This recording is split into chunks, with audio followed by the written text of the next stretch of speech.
السلام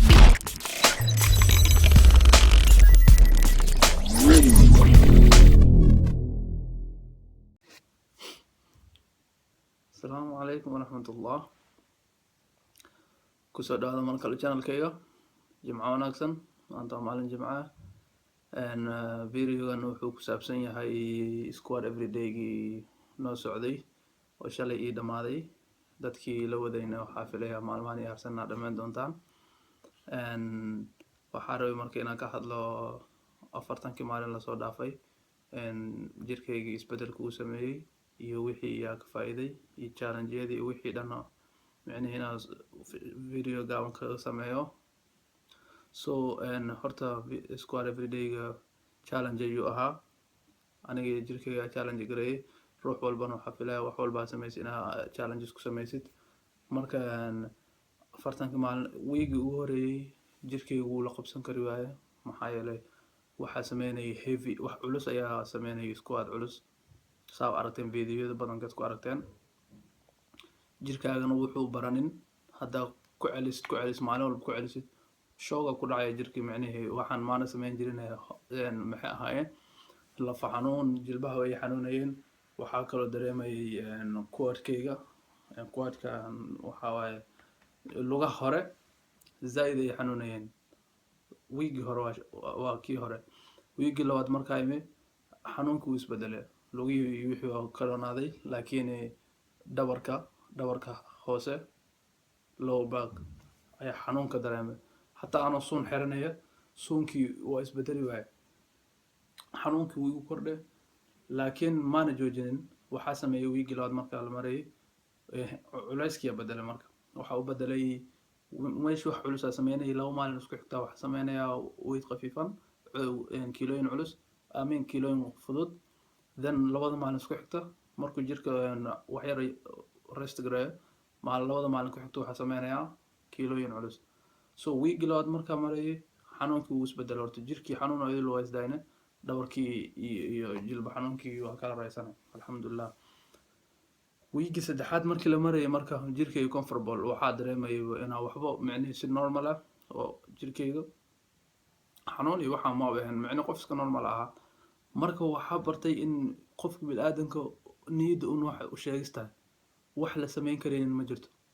hadda is tiraado waxaan ma sameyn karaysid ogaaw inaad sameyn karaysid laakiin tijaabis una u baahan tahay jirkaaga ina ka dhaadhicisid. jirka bil aadanku wax walba uu sameyn karaa laakiin halkan ku xiran tahay ina maskaxdaada u sheegtid inaad sameyn karaysid ina ka dhaadhicisid waxaan inuu ruux hore sameeyo ruux hore sameeyo inaad sameyn karaysid. mark pointiga koowaad kaas oo ahaa. pointiga labaad waxa weeyaan dadka inaadan dhageysanin. adduunku dad badan oo negative ah jiro ani marka bilaaway dadka igu dhawaa oo hataa isla meeting waxay ugu dhahaan ma la sameyn karayo jirkaaga ma nacday jilbahaaga ma nacday hibsigaaga ma nacday inay dhaawacyo ku gaaraan ma ka cabsanaysid. ha dhageysanin dadka haddaa rabtid inaad wax sameysid jimicsi kaliya ma aha wax walba adduunka inaad sameysid haddaa rabtid waa inaa dadka negative dadka naysayerska dadka hadallada xun ku hadla inaadan dhageysan oo dadka ma la sameyn karay dhahay inaad ka fogaatid isku daydid inaad sameysid.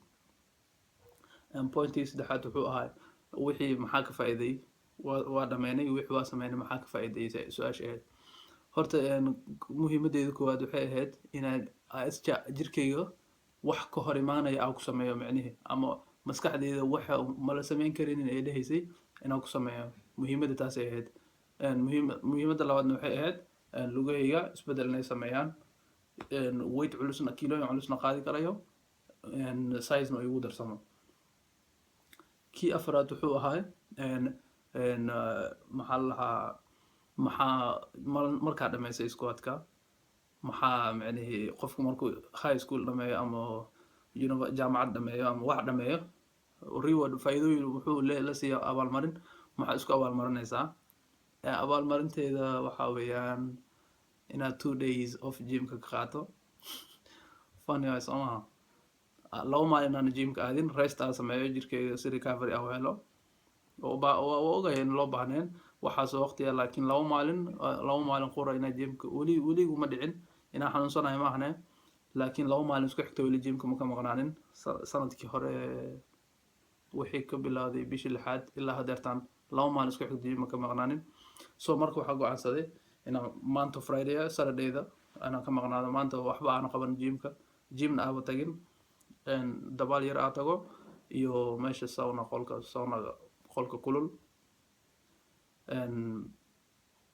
beriyo kalena inaa rest gareeyo, iskuulka cashirada iyo waxaas iska qabto, xaafadan iska joogo, laakiin cuntadeeda si wanaagsan aan u cuno.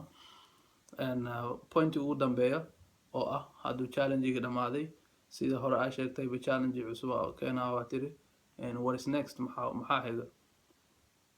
Pointiga igu xiga hadirtaan waxaa weeyaan inaa diet ku jiray ruux walba uu yaqaanay 90 days diet waxa la dhahaa ayaa bilaabay 2 week ii socday, week hore iyo weegan horta caajis iga ahaa, maalin sameynay maalin kale ka dhacay. So marka waxaa rabaa inaan ku focus gareeyo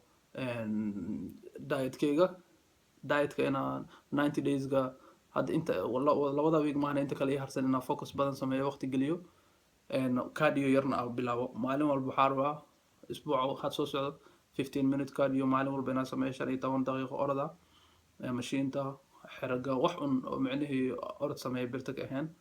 Isbuuca xiga 20 minute 20 daqiiqo isbuuca xiga ilaa 3 bil dhamaanayso. Maalinba waxaa ku daraysaa 5 daqiiqo isbuuca 5 daqiiqo. Marka pointiga waa intaa, videogan waxaa rabaa inaan ila wadaago.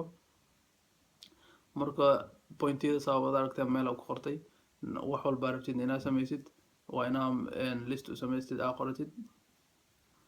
Videogan halkaas ayuu ku egyahay. Haddii aa faa'iiday subscribe, intaan hilmaamin dadkii la socday waxaan leeyahay ha joojinina hadda aniga joojiyay xataa, maxaa yeelay ani wax yar ayaan iiga horeeyay. So marka intii la socotay please waxaan leeyahay ha joojinina, 40 days waxba maaha hadda imaanaysaa. Markaa dhammaysaana I think idinkana inaad ka hadli doontaan faa'iidooyinka, dadka walaalahan aan la wadaagi doontaa insha Allah.